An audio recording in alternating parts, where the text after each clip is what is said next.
এই টুনা, এই হারামজাদা, এত বেলা অবধি ঘুমে থাকলে হবে নাকি? এখনো কি তোর ঘুম ভাঙেনি? তাড়াতাড়ি উঠ, কথা আছে, দরকারি। উম, মা, সকাল সকাল বিরক্ত করো না। যাও তো, আর একটু ঘুমাই। আমার খুব ঘুম পাচ্ছে। সারা রাত একটু ঘুম হয়নি। এখন একটু ঘুমাতে চাই। যাও। শুন, এখন আর তুই ছোট না, এখন আর তোদেরকে আমি বসে বসে খাওয়াতে পারবো না, তাই তোকে ভেবেছি বিদেশ পাঠিয়ে দেব। মা, কি যে বলছো না সকাল সকাল। উফ, তুমি যাও এখান থেকে। আমি আর একটু ঘুমাই।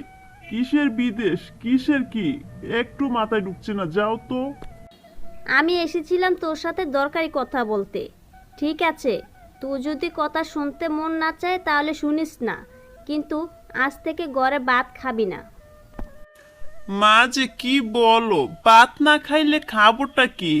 হ্যাঁ, আজকে তুমি রুটি বানাবে? রুটি, তাহলে সেটাই খাবো। যাও, ভাত খাবো না। ঠিক আছে, কি করি না না করি সেটা একটু পরে টের পাবে। ভেবেছিলাম ভালো একটা সিদ্ধান্ত নিয়ে যাব, কিন্তু না পারলাম না। তুমি সকাল সকাল এসে আমার মুডটাই নষ্ট করে দিলে মা। আমি চেয়েছিলাম আরেকটু ঘুমাতে, না, তুমি ঘুমাতেই দিলে না। ঠিক আছে, ঘুম থেকে উঠে আসতেছি, কথা শুনবো নে। শুন মা, তুই কোনো চিন্তা করিস না, তোকে আমি ডাক ডুল পিটিয়ে বিয়ে দেব। কারণ আমি তোর বাইকে বিদেশ পাঠাবো, সেখান থেকে অনেক স্বর্ণ গহনা নিয়ে আসবে, আর সেগুলো দিয়েই আমি তোকে বিয়ে দেব। তুই আমার মেয়ে, একমাত্র মেয়ে। তো মন খারাপ দেখলে আমার একটু ভালো লাগে না। মা, সবাই বলে আমার বিয়েতে নাকি তুমি কোনো টাকা পয়সা খরচ করতে পারবে না, আমরা নাকি অনেক গরিব। আমি কি এমনই গরিব গরিব মেয়ে হয়েছি মা? আমার বিয়েতে কি কিছুই দিতে পারবে না? তুই সহজ কথা সহজভাবে বুঝোস না কেন মা? আমি তো বললাম তোর ভাইকে আমি বিদেশ পাঠাবো, সেখান থেকে টাকা পয়সা পাঠাবে, স্বর্ণ গহনা পাঠাবে, তোকে আমি ডাকডোল পিটিয়ে বিয়ে দেব। তাই যেন হয় মা, তাই যেন হয়। তুমি তো জানো আমি যার সাথে ফোনে কথা বলি তাকে টাকা না দিলে বিয়েই করবে না আমাকে। শোন, তুই মন খারাপ করিস না, আমি তোকে টাকা দেব, একটা ব্যবস্থা করে দেব। তুই যার সাথে কথা বলিস সে যদি সরকারি চাকরি করে তার কাছেই তোকে আমি বিয়ে দেব।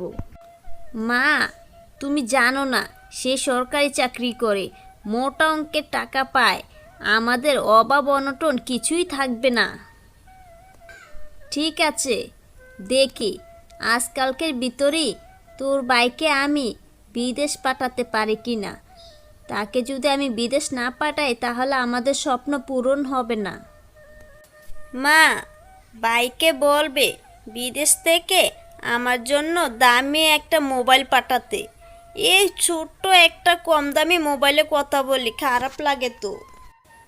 আরে শুন শুন, পাঠাবে পাঠাবে, তোর ভাই তো আমার কাছে সব টাকা পাঠাবে, আমি যা বলি তাই করবে। এত চিন্তা করিস না তো। এ দুনিয়াতে আমাকে বুঝার মতো একমাত্র মা তুমি, তাই তো মনের দুঃখগুলো তোমার সাথেই আমি শেয়ার করতে পারি। আজকে আমি তোকে ঘরে কোনো খাবারই দেব না। সকালে গিয়েছিলাম তোর সাথে কথা বলতে, না কোনো কথাই শুনলি না। ঘরে যে তোর একটা বোন বড় হয়েছে, তাকে যে বিয়ে দিতে হবে, তোর ভাই যে একটা আছে বেকার ঘুরতেছে, একটা ব্যবস্থা করতে হবে। তো এখন আমি কি করব? আমি কি করে সব কিছু করব? আমি তো কিছুই বুঝতেছি না। তুমি আসলে কি বলতে চাও? আমি বলছি কি, তুমি আমাকে একটা কাজ দাও, যেটা আমি বাড়িতে বসে করতে পারি। বাড়িতে বসে কোনো কাজই করতে পারবি না। এ দেশে কোনো কিছুতেই টাকা পয়সা অর্জন করা যাবে না। তুই একটা কাজ কর, বিদেশ চলে যা, বিদেশ। আচ্ছা মা, আমি বিদেশ কিভাবে যাব? বিদেশ কি মুখের কথা? এই বাড়ি থেকে ওই বাড়ি? পাসপোর্ট লাগবে না? পাসপোর্ট ছাড়া কিভাবে যাব?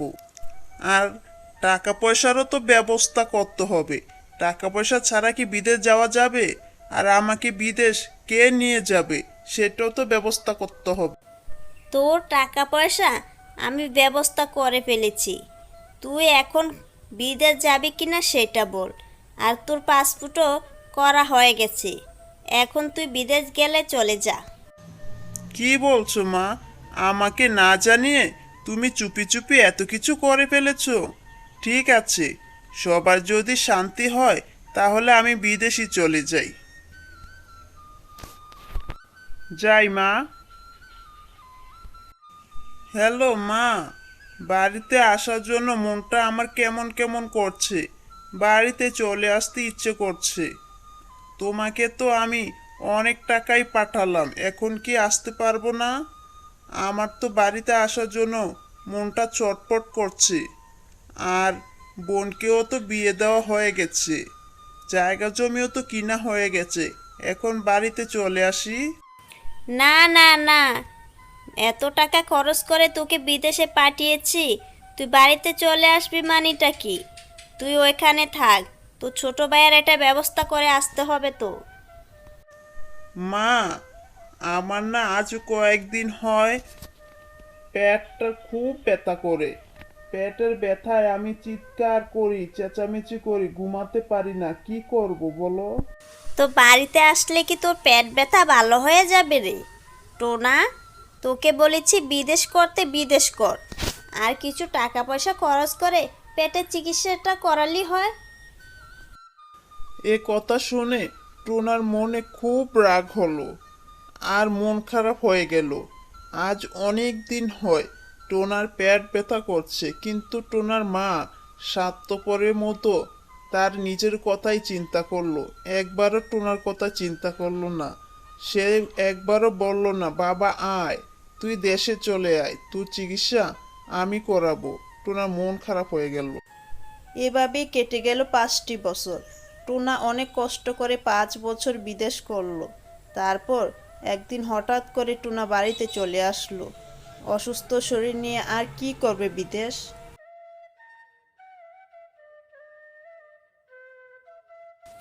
কি ব্যাপার টোনা, তুই এমন তাড়াতাড়ি বাড়িতে চলে আসলি? বললি না তো।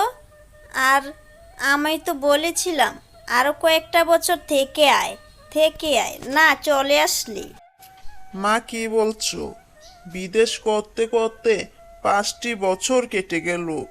আমি এখন অসুস্থ শরীর নিয়ে আর কতই বা বিদেশ করব?